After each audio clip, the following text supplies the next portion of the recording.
Welcome back to the deep dive. We've got a lot to get through today.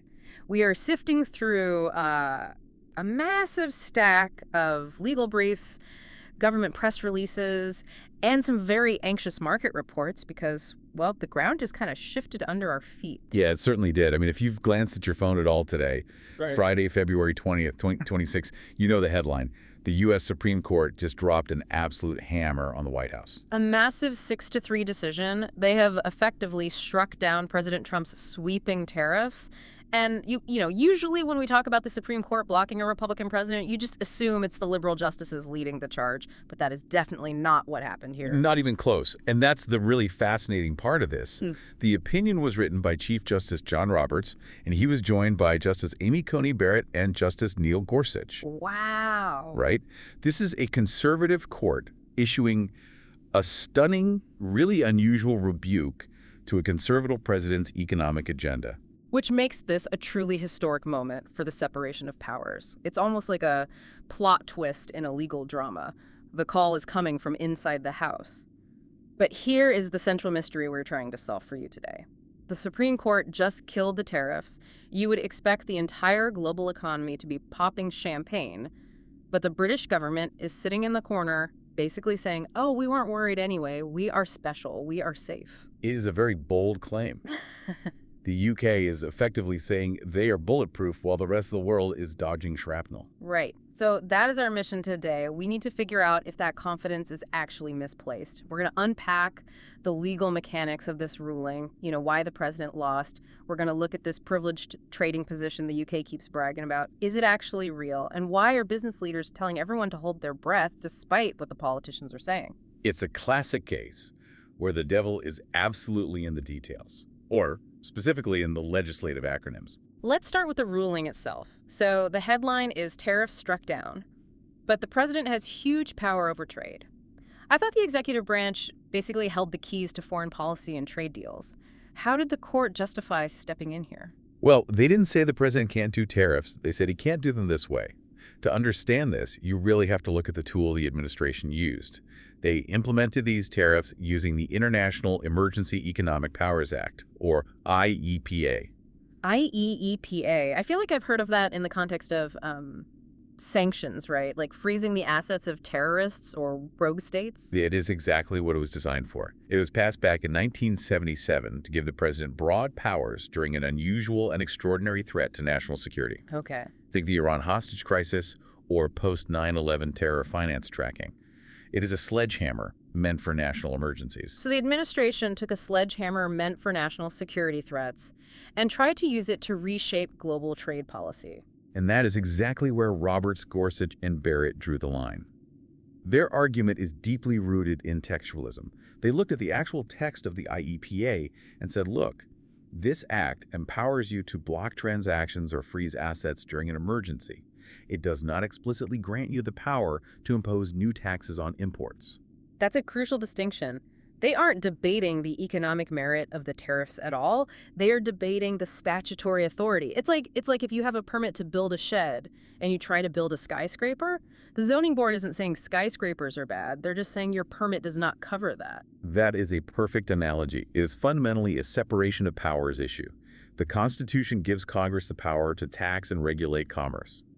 Congress lent a little bit of that power to the president via IEEPA, but the court ruled the president took much more than he was actually given. He tried to turn an emergency power into a permanent trade policy tool. Which perfectly explains why justices like Gorsuch and Barrett signed on. They are huge on textualism, sticking to exactly what the law says. If the law doesn't explicitly say you can tax imports, they are not going to let you read between the lines to find that power. Exactly. They are not interested in the policy outcome. They are interested in the grammar of the statute. So the IEEPA foundation completely crumbled. The court said, you used the wrong law. Now, logically, if the tariffs were illegal, they should disappear for everyone. The slate should be wiped completely clean. But this is where the UK comes in with this we are different narrative. Why does Prime Minister Keir Starmer think the UK is somehow immune to this ruling? This is where we have to dig into the paperwork. The UK government is pointing to the US-UK Economic Prosperity Agreement that was signed recently in June 2025. They are arguing that this deal lives in a completely different legal universe than the IEPA tariffs. A different universe, or No, just a different folder on the president's desk. a different filing cabinet, at least.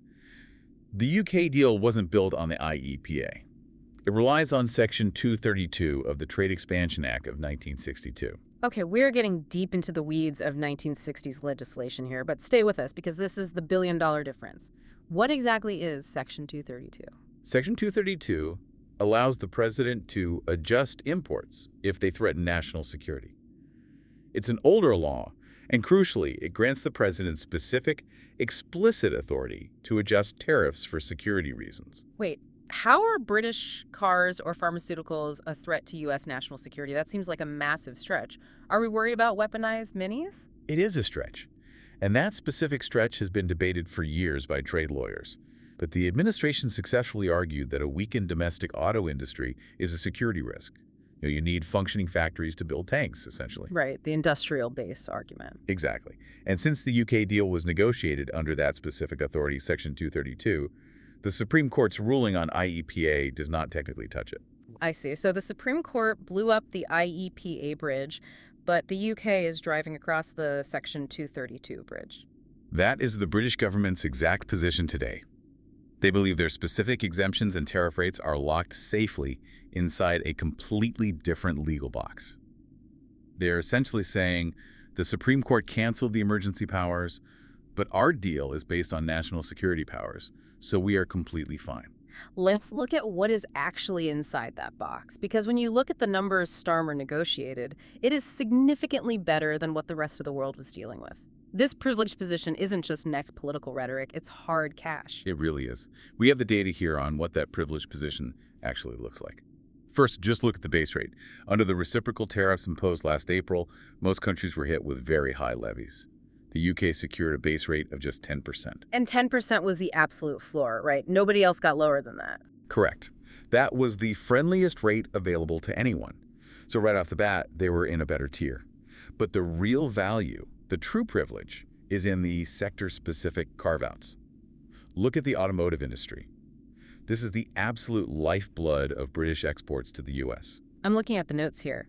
Tariffs on British cars were originally set to be 27.5%. That is essentially a market-killing rate. If you tack nearly 30% onto the sticker price of a car, nobody buys it. It would have completely decimated the industry. You cannot absorb a 30% price hike on a Land Rover or a Jaguar and stay competitive against domestic brands. But the June 2025 agreement slashed that rate from 27.5% all the way down to 10%. But there is a catch there, isn't there? It's not an unlimited deal. No, it is a quota system. That 10% rate only applies to the first. First 100,000 vehicles, right? Exactly, 100,000 vehicles. Which is a lot of cars, but for a major exporter, that cap is actually pretty tight. What happens to car number 100,001? It hits the higher rate, but still, compared to facing 27.5% on every single car from day one, that quota is an absolute lifeline. It keeps the factories running in the Midlands, and it actually gets even better for other sectors. Aerospace. Zero tariffs on components. Wait, actually zero. Zero. And pharmaceuticals, which are obviously huge for the UK economy, back in December 2025, so just a couple of months ago, they secured a full exemption for British pharma. So you have cars protected, planes protected, drugs protected, and all of this is stamped with Section 232, not IEEPA. Exactly. A British government spokesperson was very confident today. They went on the record saying the UK enjoys the lowest reciprocal tariffs globally, and under any scenario, we expect our privileged trading position with the US to continue. Under any scenario, that sounds like famous last words in politics. It implies they think this legal firewall is completely impenetrable. It's almost, I don't know, hubris. It is definitely confidence. They did also add that they would work with the administration to understand how the ruling will affect tariffs for the UK and the rest of the world.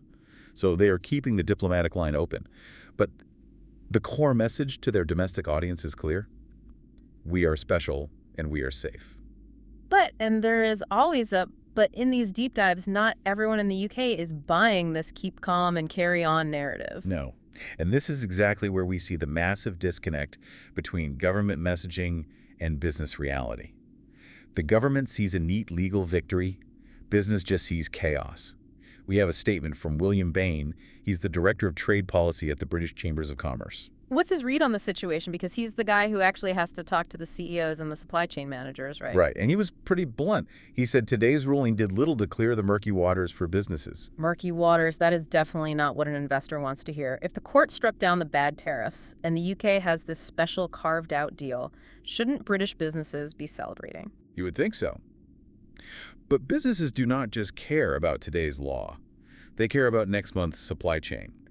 The fear is that the Supreme Court didn't actually end the trade war. They just forced the administration to change tactics. You mean the whack-a-mole problem? The court whacks down, i.e. EPA, so the president just pops up with something else? Precisely. The administration has been signaling for weeks that they have a backup plan ready to go. They knew this court case might go south. Kevin Hassett, the director of the National Economic Council, has been quite open about this. He stated publicly that if the IEPA route failed, the White House is ready to invoke Section 301 or Section 122 of the Trade Act. Okay, we are drowning in sections today, but this is incredibly important. Let's break those down for you. Right. What is Section 301? Section 301 is the heavy artillery of U.S. trade law. It allows the president to retaliate against foreign trade practices that are deemed unfair or that burden U.S. commerce. It is what was used very heavily in the trade wars of the 2010s. It gives the president immense discretion to simply define what is unfair. So unlike IEPA, which requires an actual declared national emergency, Section 301 just requires the president to wake up and say, hey, you're treating us unfairly. Basically, yes. It technically requires an investigation, but the executive branch controls the investigation. And then there is Section 122. And what does that one do? That deals with balance of payments. If the U.S. has a massive trade deficit, the president can use Section 122 to impose temporary surcharges to fix the balance. So here's the nightmare scenario for a British business.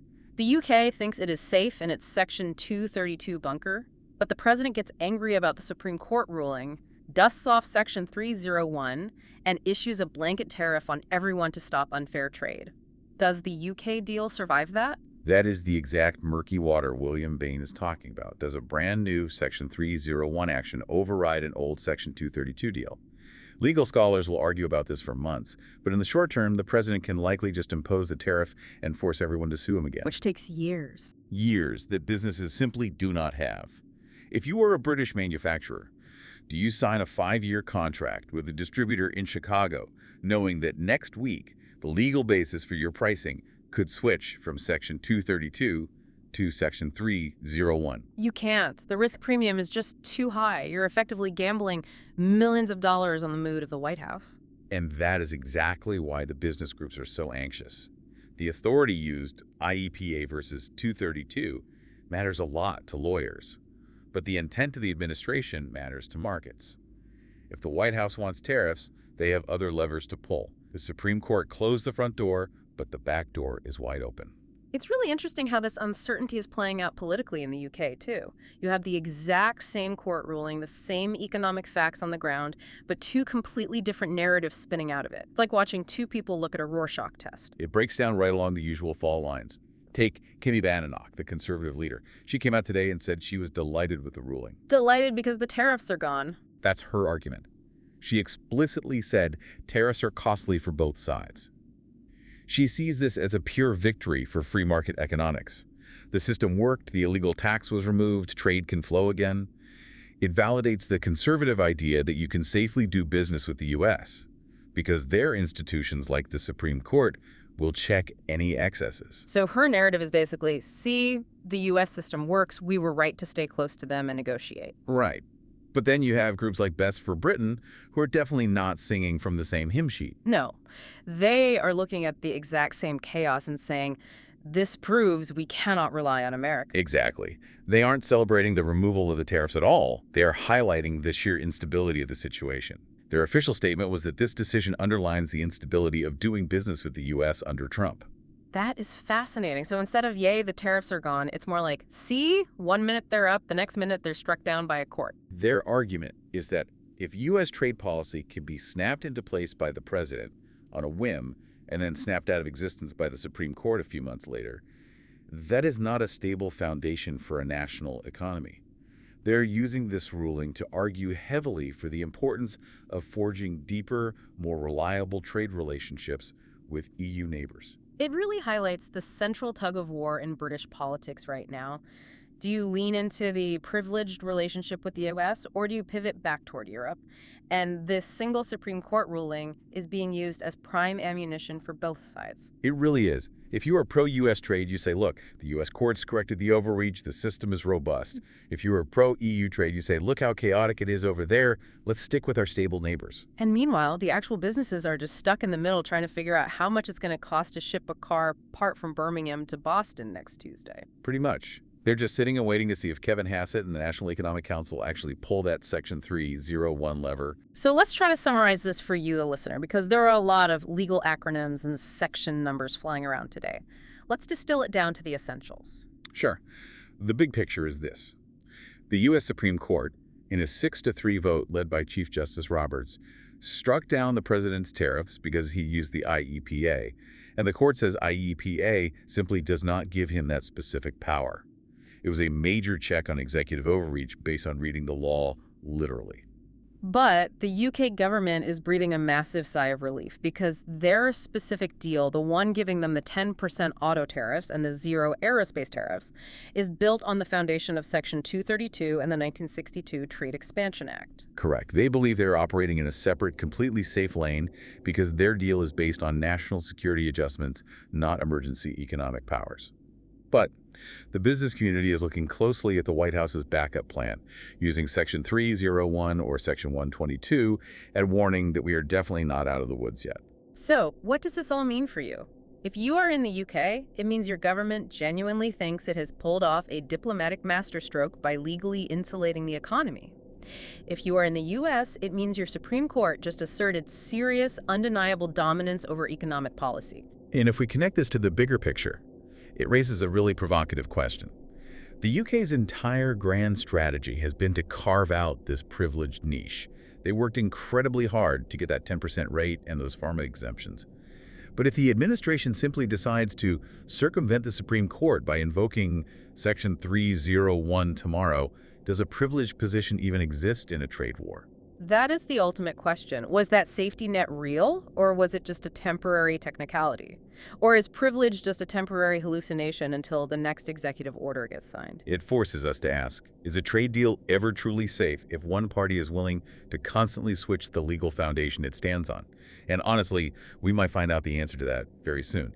If the administration switches tactics next week, we will know for sure if the UK's deal was written in stone or written in sand. And that is something we are going to have to watch very closely in the coming weeks. We will definitely keep an eye on Section 301 for you. Absolutely. This story is far from over. Thanks for taking this deep dive with us today. It's a complex one, but hopefully the waters are a little less murky for you now. Stay curious, everyone. It's goodbye for now.